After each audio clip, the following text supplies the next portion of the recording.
Alright, so before I sit you guys down on the tripod, let me drop a few things because that's just not my day if I don't. So let's get it over with. This is a bucket partially filled with hot water. I can touch it, but I can't. You follow me? It's hot. Out of the tap. We have our tap set like 2 degrees hotter than the normal when you buy them and hook them up, because we like hot water. So that's what this is, and it has some dish detergent in it. And I got to clean my guns. So I haven't cleaned them in a while, so they're going to bathe in there for a few minutes. Now there's nothing wrong with putting them in water. You know, they go through water in the military, they go through water when you're out there playing cowboys and Indians. These are real firearms.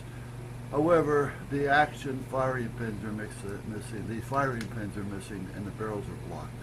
The same with this one. Firing pin is missing, barrel is blocked. But it gives the student an opportunity of playing, if that's the word you want to use. I try not to use it that much, but it gives them an opportunity of fooling around with it or getting used to it.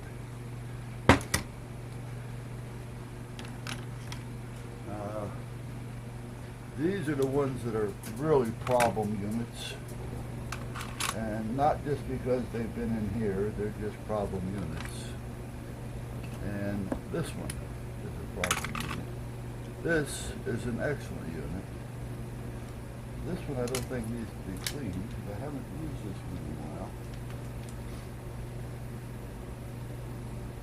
No, we're okay with that one. I haven't used that one in a while. I'm out of 38s and 357. Yeah, 357s.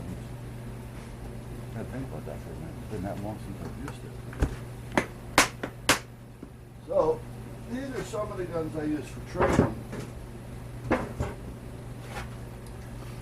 because they will act up. It's guaranteed.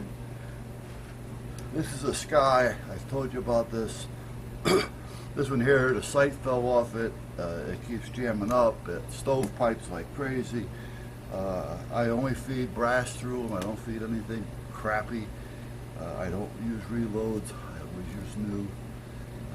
But after about 1,000 rounds, this thing is nothing but a headache. So I took the one from the wife, because I bought 2 of them. And because hers was okay for a while. But once I started using it, again, after 1,000, 1,500 rounds, it starts to act up. Now with this one, every time you do that and chamber one, this stays back here. The slide stays back about a quarter, half inch. So every time it chambers and cycles, you have to heel it to make it work. And that's a bit of a pain in the ass. You get a Kleenex, guys.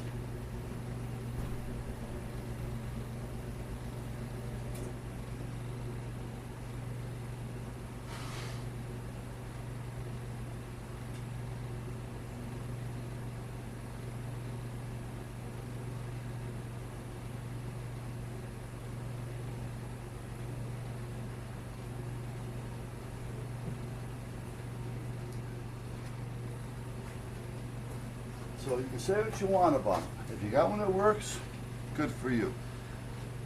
I've got 2 that worked great. After a while, they just, and you don't know when they're going to act up. That's the problem. So if it's a defense thing, wait a minute. I got to check my weapon first. You hold, wait, I'll be right with you. You can attack me as soon as I get my gun working. I mean, that's kind of like how it's going to be, guys.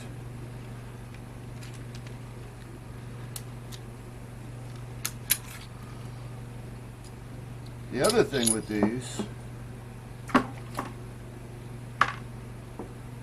is they're a module gun, So these pins right here, there's 2 pins that hold the whole action in place. So if you want to get a different color, so-called frame, you can. Buy a pink one, purple one, whatever you want.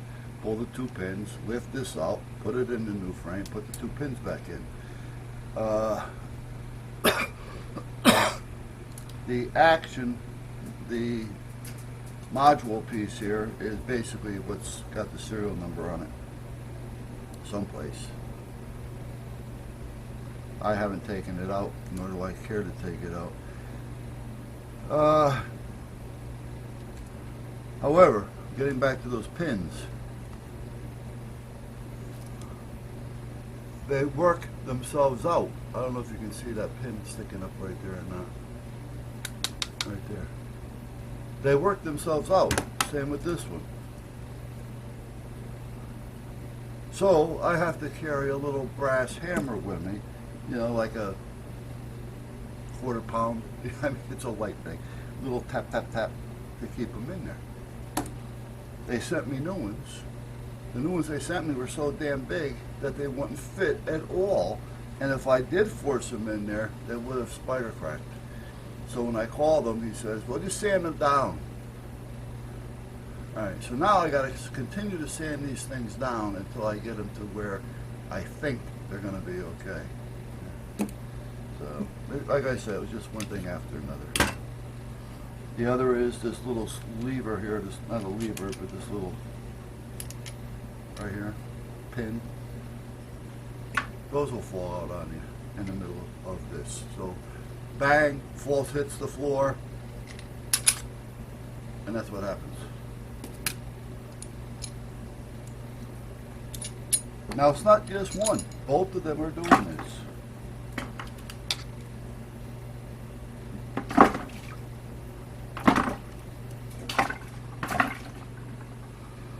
This is a Charter Arms 22. I took this one back up there 2 or 3 days after I bought it. The day I bought it, Tom and I went to the range, 22 revolver. I use it for classes. I put the 6 rounds in it. Pop, pop, pop. Nice. Worked. Put another 6 in there.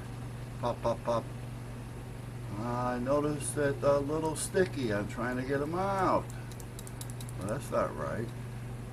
All right. Forced them, they came out. Put another in there. Pop, pop, pop. Nah, coming out. I had to take a piece of material from the range and tap on this to get them to pop down because they just weren't coming out. The chamber apparently never made any modifications, or they didn't think about it, that when this shit gets hot, it's going to swell up a little bit. And this is, the cartridge will up and down. You know, it'll, yeah. But this, because it's a heavier material, doesn't cool down quite as fast, so therefore, so as soon as this starts getting a little hot inside the chambers, it doesn't want to work. I took them back up there, took it back up with Tom, and the lead guy takes it and he looks at it. He goes, "Oh, I see the problem." It's got I said, "That's not the problem." He was looking at a little scratch. I said, "That's not the problem." I said, "The problem is after 12 to 18 rounds, you can't get them out. You have to wait, and that's not right." Oh, so they give Tom and I a tour of the place, which it's on video, while he is supposedly fixing this. 40 minutes later, they get a hold of us. Now, we're walking around the whole factory. He calls us. We come back up to the front. He goes, "Well, it's all done. I replaced it." I said, "Did you try it?" I says, "How many rounds did you get through it?" I had told him 12 to 18. He goes, just like that. 6, no, 12, no, 18 it was. Just like, I knew right off the bat, this guy did not fire his firearm. That's all there is to it. And when we were there, we seen nothing, and we seen the whole place. we've seen nothing there as far as it goes as a range of some sort, not even a box, you know, that they would test any of these things in. So they're not even really testing these things. Now, they're not building them like they used to. They used to do all the work. They made the gun from beginning to end, from a piece of raw stock all the way through. When they moved into a smaller place, and they started to sub out everything. So now they get the frames, they have to cut it out. They get the cylinder, they have to hone it out. They get the barrels, they have to drill them out. So they're getting from different locations, different companies, whoever took the bid, these parts, which are your major components, the frame, the barrel, and the action at that point. And they're getting them from different places, so who knows what's what? You know, is it going to fit? Is it not going to fit? Are they doing it? Are they not doing it? When we were there the second time, there must have been 400 or 500 of their firearms. All they make are revolvers. From 22s up to whatever they make, I don't know. All different colors. And they were all sitting in gun racks on the table. The table and plus the table was filled with these. Side by side. You know, they weren't like all over the place. They were a couple inches apart. He says, oh, you got a lot of orders going out. He goes, oh, no, those are in for repair. Now, he didn't really realize what he was saying, but we did, because we looked at one another and these are all back for repair. Yeah, so that's kind of tough. So they put a new one in it. I come here, go to range, same thing. Same thing. So what I finally had done was I put it in a vise, and I built a slide. Well, you may see it on one of the videos. And I put a 9mm brush on a drill and some cutting oil. It's not that it was going to do any real cutting, but I wanted to kind of polish it out a little bit if I can, because any little bit was going to be better than nothing. Well, it worked. After I did them all a number of times, it works now. However, every now and then, you know, when you start getting up to 70 or 80, because if you have more than one student, there's more than one student using the firearm, it doesn't really have a chance to cool down a whole lot. So it starts to stick again. But I can deal with that. But when this one goes, I'm never going to buy another one. Never buy another one of those.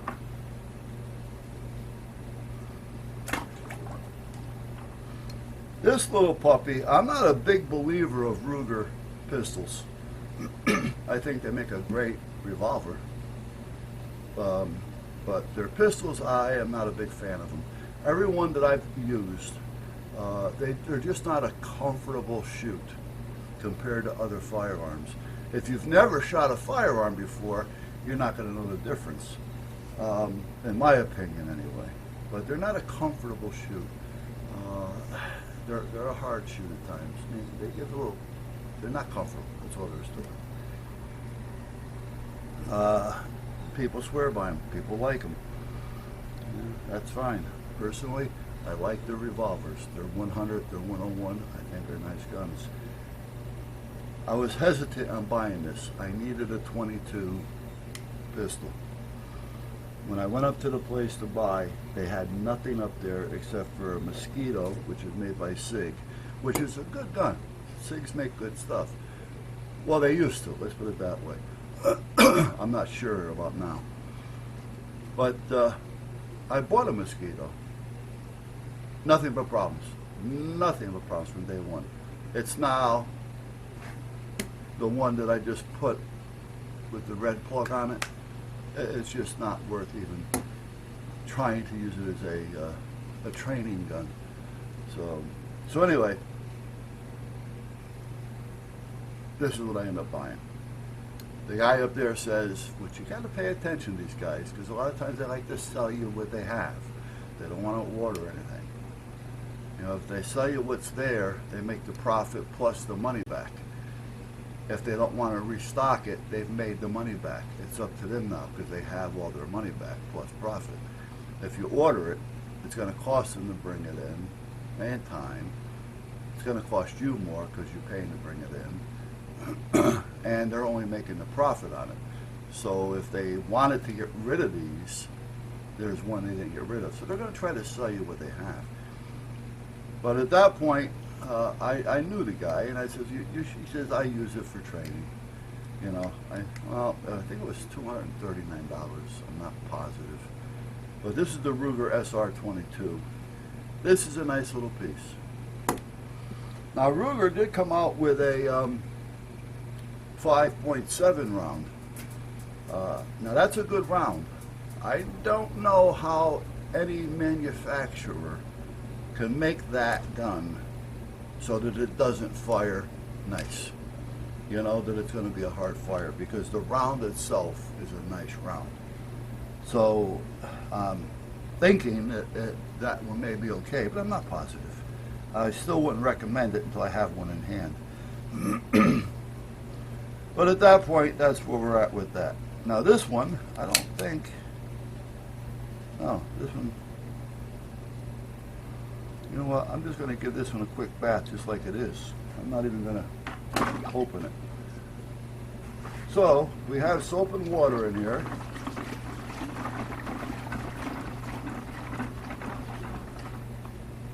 And already, you can see, well, it just went in the water, the camera that's in my hand. I think it's still recording.